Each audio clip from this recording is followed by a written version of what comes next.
রাসূল রজব মাস শুরু হওয়ার সাথে সাথেই একটি দোয়া পড়তেন, আল্লাহুম্মা বারিক লানা ফি রজবা ওয়া শাবান ওয়া বাল্লিগনা রমাদান। যে আল্লাহ রজব এবং শাবানে বরকত দাও, রমজানে পৌঁছে দাও। রমজান পর্যন্ত হায়াত, বরকত, আমল বৃদ্ধি করে দাও। কারণ রমজানটা হলো পরিপূর্ণ রহমতের মাস, গুনাহ মাফির মাস, জাহান্নাম থেকে মুক্তির মাস। রসুলের হাদিসে আছে, যে ব্যক্তি রমজান পেল কিন্তু তার গুনাহকে মাফ করতে পারল না, সেই লোক আল্লাহর রহমত থেকে বঞ্চিত হয়ে যাক। নাউজুবিল্লাহ। এই বদদোয়া যেন আমাদের মাঝে না আসে, এই জন্য রসুল করিম সাল্লাল্লাহু আলাইহি সাল্লাম নিজ সকল শক্তি দিয়ে যেইভাবে শাবান মাসে আমল করে যেতেন, সাহাবা আজমাইনও সেভাবে আমল করে যেতেন। শাবান মাস রসুলের কাছে খুবই গুরুত্বপূর্ণ মাস। আল্লাহ রসুল বলেন, সহিহ বুখারী সহ অন্যান্য হাদিসের কিতাব এসেছে, রসুল করিম সাল্লাল্লাহু আলাইহি সাল্লাম বলেন, এই শাবান মাসে তুরফাউল আমাল ফি শাবান ইলা রাব্বিল্লাহিল আলামিন, ইলা রাব্বিল আলামিন। এই শাবান মাসে মানুষের আমলকে আল্লাহর দরবারে পৌঁছে দেওয়া হয়। আল্লাহর রসুল বলেন, ফাউহিব্বু, আমিও মহব্বত করি, আমিও ভালোবাসি, আমিও চাই আমার আমলটাও যেন এই শাবান মাসে আল্লাহর কাছে পৌঁছে, ওয়া আনা সাইম, আমি রোজাদার অবস্থায় যেন এই আমলটুকু বুঝতে পারে। সুবহানাল্লাহ। এই জন্য আমরা চেষ্টা করতে হবে, পিছনের মাসগুলো আমাদের যেভাবে কাটিয়েছে হেলায় খেলায়, বিভিন্ন কাজে, বিভিন্ন সময়ে, সেটা আমরা আল্লাহর দরবারে রোনাজারি করে, ক্রন্দন করে আমরা মাপ চাইয়ে নিব যে আল্লাহ, আমাদের পিছনের মাসগুলার গুনাহগুলা আপনি আমাদেরকে মাফ করে দেন। এই শাবান এবং রমজান আসছে, যদিও শাবান মাসে আমল পৌঁছানো হয় আল্লাহর দরবারে।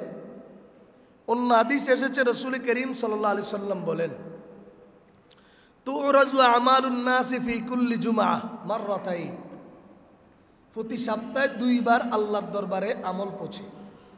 আমাদের আমলগুলোকে প্যাকেট করে রেজাল্ট শিট তৈরি করে ফেরেশতারা কার দরবারে পৌঁছান? আল্লাহর দরবারে। প্রতি সপ্তাহে কয়বার? দুইবার। এটা প্রতি সপ্তাহ। রসুল বলেন, ইয়াউমাল ইসনাইন ওয়া ইয়াউমাল খামিস, সোমবার এবং বৃহস্পতিবার, সোমবার এবং বৃহস্পতিবার। ফায়াগফিরু লিকুল্লি আবদিন মুমিন ইল্লা আবদান বাইনাহু ওয়া বাইনা আখি শাহনা, আল্লাহ পাক সকল বান্দাদেরকে ক্ষমা করে দেন এই আমল পৌঁছানোর পরে। সুবহানাল্লাহ। হাদিসটি মুসলিম শরীফের 4 নম্বর খণ্ড, বিশেষ করে 1988 নম্বর হাদিসের মধ্যে হাদিসটি এসেছে। প্রতি সপ্তাহে এই 2 দিন কি করা হয়? আমল পৌঁছানো। এই জন্য রসুল করিম সাল্লাল্লাহু আলাইহি সাল্লামের প্রতি সপ্তাহে আমল ছিল 2 দিন রোজা। একটি দিন হলো কি সোমবার, আর একটি দিন হলো কি বৃহস্পতিবার। রসুল বলতেছেন, ফাউহিব্বু আইয়ুরফা আমালি ওয়া আনা সাইম, আমিও চাই আমার আমলটুকু, আমার রেজাল্টটুকু আল্লাহর দরবারে এমন অবস্থায় পৌঁছুক যেন রেজাল্ট পৌঁছার দিন আমার লেখা হয় এই লোকটার রোজাদার ছিল। সুবহানাল্লাহ। এই জন্য বাসায় আমার মা বোনেরা যারা আমার মাইকের আওয়াজ শুনতেছেন,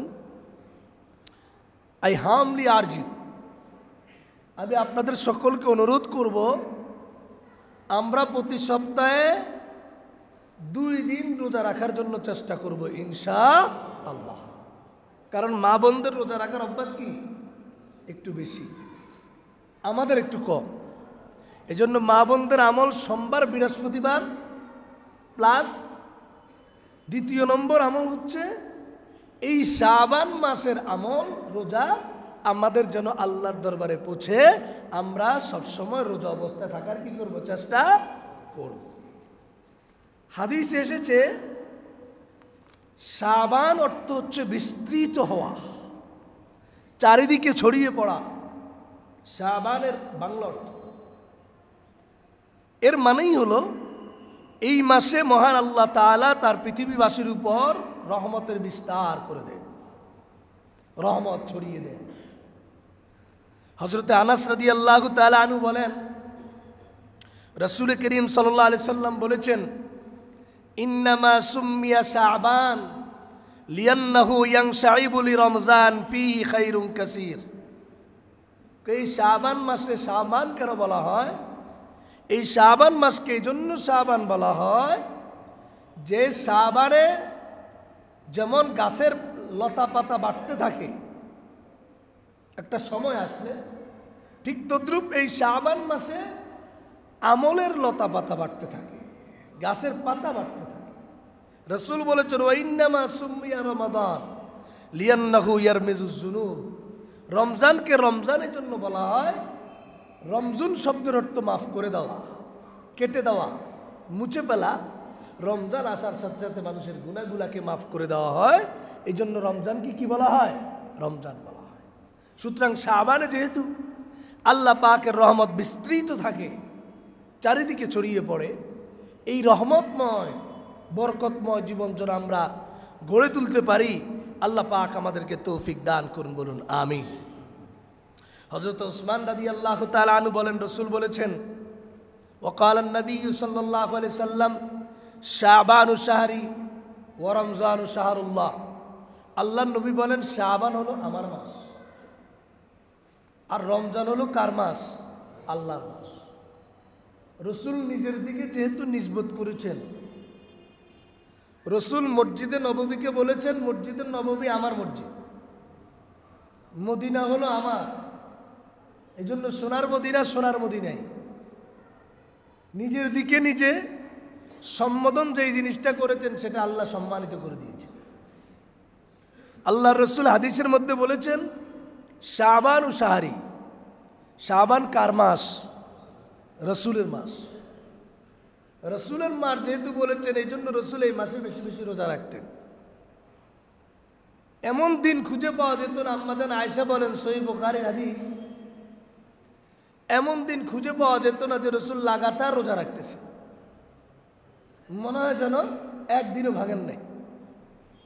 আমরা ভাবছিলাম, আম্মাজান আয়েশা বলেন, আমরা ভাবছিলাম যে মনে হয় যেন রসুল আর রোজা ভাঙবেন না। আবার দেখা যায় এমন রোজা রাখেন নাই কয়েকদিন, আমরা ভাবছিলাম আর কোনোদিন রোজা রাখবেন। এর মাধ্যমে উদ্দেশ্য হলো শাবানের রোজা যেন আমাদের জন্য ফরজ হয়ে না যায়। এই জন্য রসুল কত সহনশীল হয়ে আমাদের জন্য আমলটুকু রসুল করিম ঘোষণা করেছেন। প্যার নবী রসুল করিম সাল্লাল্লাহু আলাইহি সাল্লামের বিবি হযরতে আম্মাজান আয়েশা রাদিয়াল্লাহু তাআলা আনহা বলেন, মা রাআইতু রাসূলুল্লাহি সাল্লাল্লাহু আলাইহি সাল্লাম ইস্তাকমালা সিয়ামা শাহরিন কত ইল্লা রমাযান। রসুলের বিবি আম্মাজান আয়েশা বলেন, কাছে তো না আম্মাজান আয়েশা বেশি ছিলেন, তিনি বলেন, আমি রসুলকে কোনোদিনও দেখি নাই যে রমজানের রোজা ছাড়া অন্য কোনো মাসকে তিনি পরিপূর্ণ রেখেছেন। শুধুমাত্র দেখেছি তিনি একমাত্র রমজানের রোজা পুরোপুরি রেখেছেন, এবং এমন কোনো মাস দেখি নাই বাকি 11 মাসে যে রসুল এত বেশি রোজা রেখেছেন যা শাবান মাসে রেখেছেন। সুবহানাল্লাহ। ওমা রাআইতুহু ফি শাহরিন আকসারা মিনহু সিয়ামান ফি শাবান। সহিহ মুসলিম 2691 নম্বর হাদিস এসেছে, রসুল এই শাবান মাসে বেশি বেশি কি রাখতেন? রোজা রাখতেন।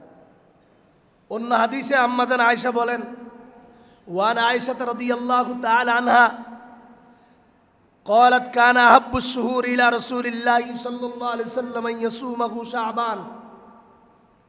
আম্মাজান আয়েশা বলেন যে রাসূল করিম সাল্লাল্লাহু আলাইহি সাল্লামকে দেখেছি তার কাছে বেশি মহব্বত আর ভালোবাসার মাস ছিল রোজা রাখার জন্য শাবান মাস। তাহলে এই হাদিস দ্বারা আমরা বুঝতে পারলাম যে প্যারা রবি, প্যারা রসুল, প্যারা নবী রসুল করিম সাল্লাল্লাহু আলাইহি সাল্লাম শাবান মাসে বেশি বেশি কি থাকতেন? রোজা রাখতেন। কেন? তার কারণ পরিপূর্ণ রহমত, বরকত, মাগফিরাত দ্বারা পরিপূর্ণ একটি মাস সামনে আসতেছে, রমজান। কি আসতেছে? রমজান। এই রমজান মাস যেহেতু আমাদের জন্য স্পেশাল ঘোষণা যে গুনাহ মাফ হয়ে যাবে, রহমত দ্বারা ভরপুর করে দেওয়া হবে, বরকত দ্বারা পরিপূর্ণ করে দেওয়া হবে, সব দৃষ্টিকোণ থেকে কোনো ব্যাপারে তোমরা খালি থাকবে না, আল্লাহ সব কিছু নেয়ামত দিয়ে দিবে, এটা ঘোষণা। না কোনো সন্দেহ আছে?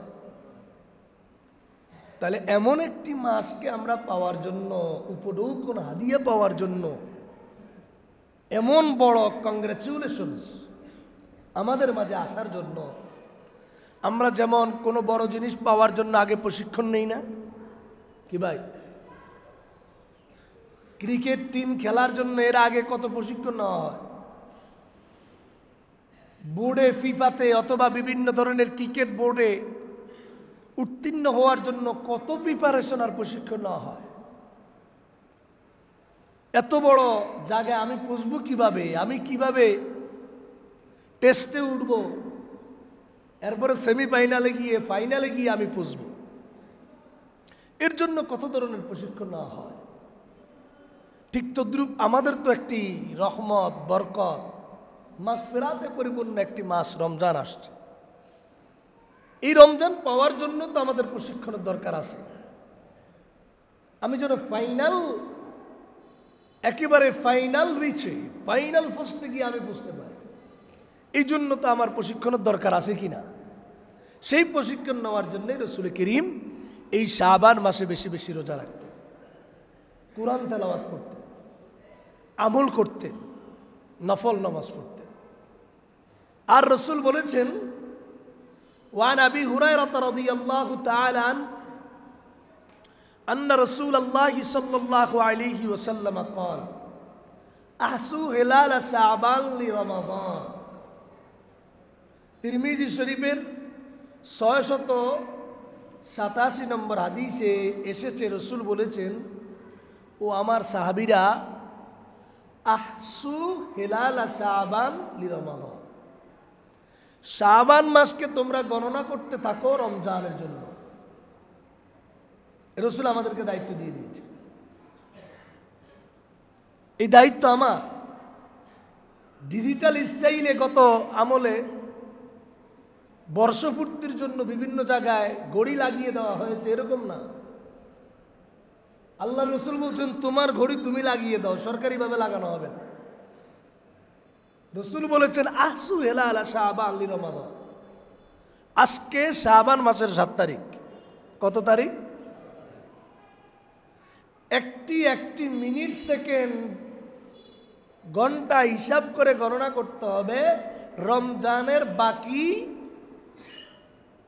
22টা দিন অথবা 23টা দিন গণনা রাখতে হবে। এটা রাসূল দায়িত্ব দিয়েছে। কেন গণনা করব? কারণ আগামী 22 দিন পরে, আগামী 23 দিন পরে আসতেছে আমাদের রহমতের মাস। একটা খেলা অথবা টুর্নামেন্ট যদি কেউ ছাড়ে, শুধু মাইকিং আর পাবলিসিটি চলতে থাকে, খুলসি সহ সব জায়গায়।